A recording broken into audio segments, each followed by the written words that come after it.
சாந்தி. 17/3/2025 காலை முரளி. ஓம் சாந்தி. பாப் தாதா மதுவனம். சாராம்சம். இனிய குழந்தைகளே, கல்வியே உங்களுடைய வருமானமாகும். இந்த கல்வியே உங்களுடைய வருமானத்திற்கான மூலாதாரம். இக்கல்வியின் மூலமே உங்களால் 21 பிறவிகளுக்கு ஒரு வருமானத்தை சேமிக்க முடியும். கேள்வி: வியாழ சகுனத்தை அனுபவம் செய்கின்ற குழந்தைகளின் வெளிப்படையான அடையாளம் என்ன? அவர்கள் ஸ்ரீமத்தில் முழு கவனம் செலுத்துவார்கள். அவர்கள் மிக நன்றாக கற்பார்கள். அவர்கள் ஒருபோதும் சித்தி எய்தாமல் விடுவதில்லை. ஸ்ரீமத்திற்கு கீழ்ப்படியாதவர்கள் தமது கல்வியில் சித்தி அடைய மாட்டார்கள். அவர்களின் மீது இராகுவின் சகுனங்கள் உள்ளன. இப்பொழுது குழந்தைகளாகிய உங்கள் மீது விருட்சத்தின் பிரபுவாகிய வியாழ சகுனங்கள் உள்ளன. பாடல்: எங்களை இந்த பாவ உலகிலிருந்து ஓய்வும் சௌகரியமும் நிறைந்த இடத்திற்கு அழைத்துச் செல்லுங்கள். ஓம் சாந்தி. தாரணைக்கான சாராம்சம். 1. இந்த பழைய உலகை பார்க்கும் போதும் உங்களுடைய புத்தியின் யோகம் தந்தையுடனும் புதிய உலகுடனுமே இணைக்கப்பட்டிருக்க வேண்டும். உங்களுடைய புலனங்கங்கள் மூலம் எந்தவிதமான பாவச் செயல்களையும் செய்யாதிருப்பதில் கவனம் செலுத்துங்கள். எப்பொழுதும் தூய செயல்களையே செய்யுங்கள். உங்களுக்குள்ளே ஏதாவது நோய் இருக்குமாயின் சத்திர சிகிச்சை நிபுணரிடம் ஆலோசனை பெறுங்கள். 2. தீய சகவாசத்தின் ஆதிக்கம் மிகவும் எதிர்மறையானது. இதற்கு எதிராக உங்களை எச்சரிக்கை செய்யுங்கள். உங்களையும் உங்கள் குடும்பத்தினரையும் சந்தோஷத்தை அருள்பவர்கள் ஆக்குங்கள்.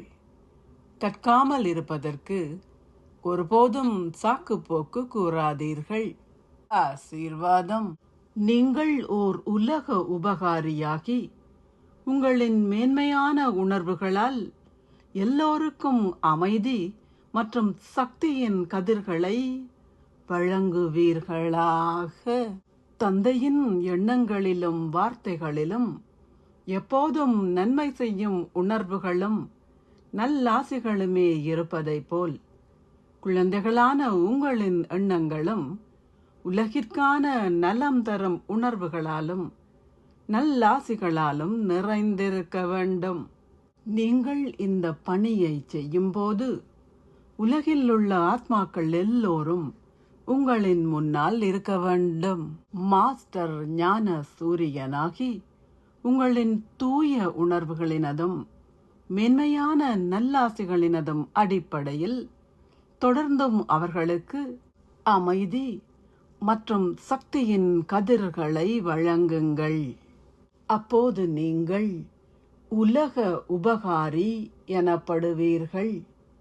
எவ்வாறாயினும் இதற்கு நீங்கள் சகல பந்தனங்களிலிருந்தும் விடுபட்டிருக்க வேண்டும். ஸ்லோகம். நான் மற்றும் எனது என்ற உணர்வானது சரீர உணர்வின் கதவுகள். இப்போது அந்த கதவுகளை மூடிவிடுங்கள். அவ்யக்த சமிக்ஞை. சத்தியம் மற்றும் நல்ல பண்புகளின் கலாச்சாரத்தை கடைபிடியுங்கள். உங்களின் எண்ணங்கள், வார்த்தைகள், செயல்கள், உறவுமுறைகள் மற்றும் தொடர்புகளில் தெய்வீகத்தை அனுபவம் செய்வதன் மூலம் சத்தியம் இனங்காணப்படுகின்றது.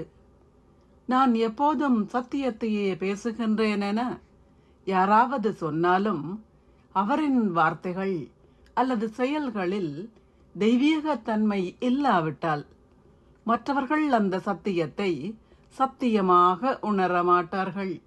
ஆகவே சத்தியத்தின் சக்தியால் தெய்வீகத்தன்மையை கிரகியுங்கள்.